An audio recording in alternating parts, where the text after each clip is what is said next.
first question. Yes. Why are you called Vinnie? So, everything started in 2020 because, as everybody know, it was COVID year when COVID hit everybody. Everybody was stuck at home, and me as a person who always lived only like with tennis and everything. Yeah. Professional career, not professional, like semi-professional career. You can say professional. I didn't know what to do, and I started exploring video games. Okay. So, and I really like one video game called Counter-Strike. Okay. Global Offensive. Yeah.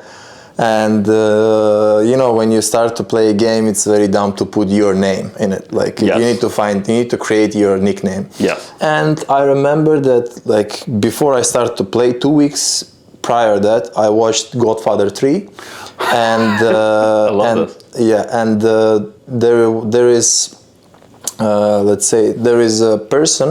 I don't know how it's called on English, but Andrew Garcia is playing that role. A character. Yeah, character. Yes, character. Andrew Garcia is playing that character, and I like that character. I found that character very charismatic.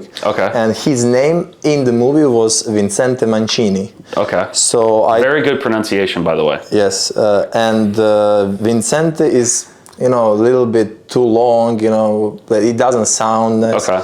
And then I just and then I just create Vinnie. Okay. And you know, after that it was, you know, pretty good for me. And now let's say even in my close friends, because we all started playing CSGO at the same time. Okay. And we call each other with the nicknames. Okay. We don't call each other with the names. How do you pronounce your name?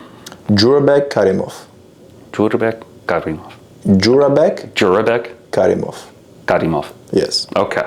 Yes. And now, how did you get to Wake? So, if COVID started in March, in July I was very lucky to get the opportunity to participate in exhibition tournament and exhibition matches. You know, it was.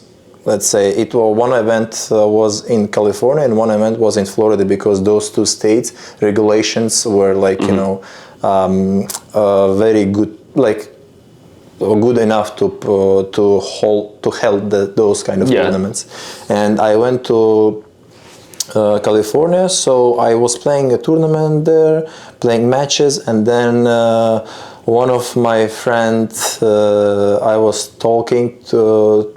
talking about US, and then she asked me about like, what about college tennis? And I was like, you know, like for me it was a closed option, because as Tachi said, in Uzbekistan it's even more closer. Sorry. No, you're fine. Yeah, it's even more closer, even more wrong perspective of college tennis. Okay. And for me it was, no, it's not chance, I'm too old, you know, even if I was finishing my bachelor. So and then in 2018 in this golden team of Wake Forest, Skander, Alan, Borna and Petros, 4 of them are relatively, I know them well. And first thing that came to my mind, like, you know, she said, what about college? I was like, no, but she put the seed into my head, you know. I started thinking about it. And the first college that came to my mind was Wake Forest. And it was actually a very funny story that I asked phone number of Tony from Borna. He gave it to me. I sent a message on WhatsApp to Tony, and I went to grab a coffee or something. I'm coming back and I see that Tony's calling like in 3 minutes. Like he saw the message and he instantly called me, and like that was the best. We spoke with him, and he said like, you know, give me, you know, a few days, I will find out if you can be eligible or not. Oh, that's amazing. So Wake has been your only decision? Yeah.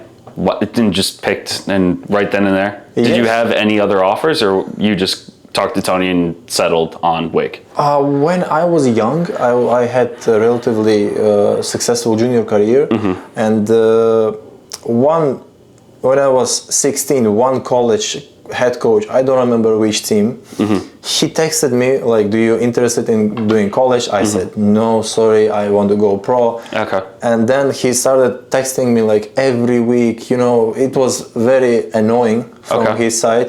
I understand he tried to recruit me, whatever, but it was very annoying because I clearly like let him know that I don't want this. And since then, every coach that was texting me, I wasn't even replying to the messages because of that, the first one. Because I thought if I'm gonna reply, then it's gonna be like, you know, endless messages and whatever. And but after that, I was just, you know, I asked Borna, I talked with Petros also about it, and you know, I just felt that it's a good place to come. And I also talked with the coaches because the vision, the way how they see the tennis, how they see this sport, it's very important for the player. And I feel from the tennis coaches, head coaches of the colleges that I know, obviously I don't know everyone, this one is the most suitable for tennis player in my opinion. Oh, that's amazing. And talk about your junior career too, because you've had a very successful one.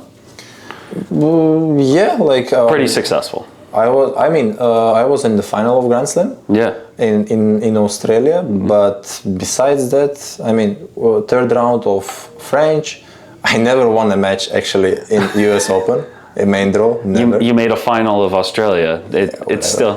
Whatever. Do you not take pride in that? Because it seems like you shake it off as a thing of like it's still like a great moment to have. No, it's obviously I'm proud of that moment, but it's not like something, you know, that it's my business card. You know, I throw to people's face.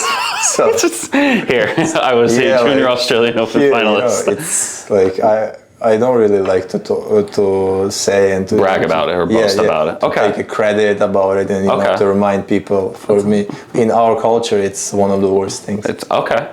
So when you describe your game, how would you describe your game to me? If I'm playing against you, I will find your weakness. And I will try to find your weakness.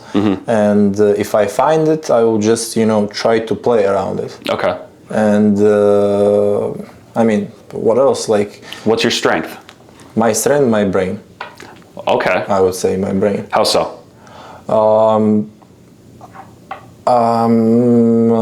I can say that from like perspective of the coaches that I was working with, we were putting a lot of work because you need to not just, you know, make stronger your weaker parts, but you also need to build even bigger your strengths, main strengths. So we were working on a reading game faster, reading game like much more cleaner. And like all the coaches were telling me that I read the game good, that I feel the moments. For example, I mean, all the tennis player knows that there is some moments where you feel that you just need to put one more ball than your opponent. So those kind of moments, or some moments where you feel that this guy won't miss and you need to take initiative and try to build up some point, like, and work around it. So I think this, at least from my perspective, this is my best thing. Do you think you model your game after anyone, or if you were to compare your game to someone on the Pro Tour, who do you think it would be? When I was young, I always hoped that I was close to Djokovic, but I'm not sure that I'm even close to Djokovic. I really hope that, you know, when I was playing, you know, those backhands, as soon as I do like backhand cross-court winner, I'm Djokovic, you know. But do you still say that to yourself? No. Okay. No. That's fair. That's fair. I think for you too is watching you play yesterday and understanding how your game works. Do you find that you can get distracted on court? I can get distracted, but if, for example, there is some players who you know that they will play on those, just on your distraction, I will come to the court with the mindset that whatever happens, that I don't pay attention on this, because the people who is trying to play around your distraction, they are waiting for your reaction. Yeah.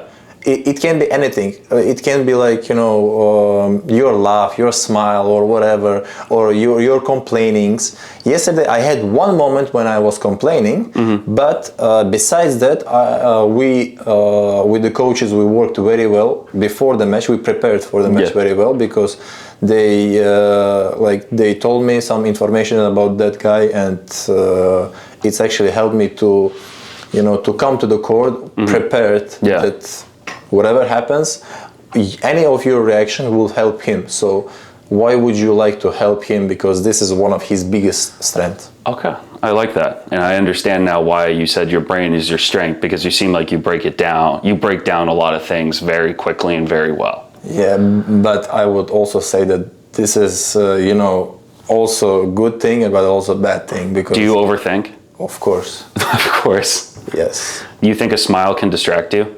Smile? Yeah, you said a smile or a laugh can distract you. My smile distracts him. No. That reaction, he would get like, he see that he's affecting you somehow. Yeah. That's what I meant. No, I understand. But I'm big time overthinker. Big time overthinker. Yeah, it's worst. So if you were to set one goal for the end of the year for you, or at the end of your college career, what would it be? To bring to the team as many points as I can. Okay. Like, because at the end of the day, you know, the coaches very well know that I don't care what number I play. I don't care against who they put me.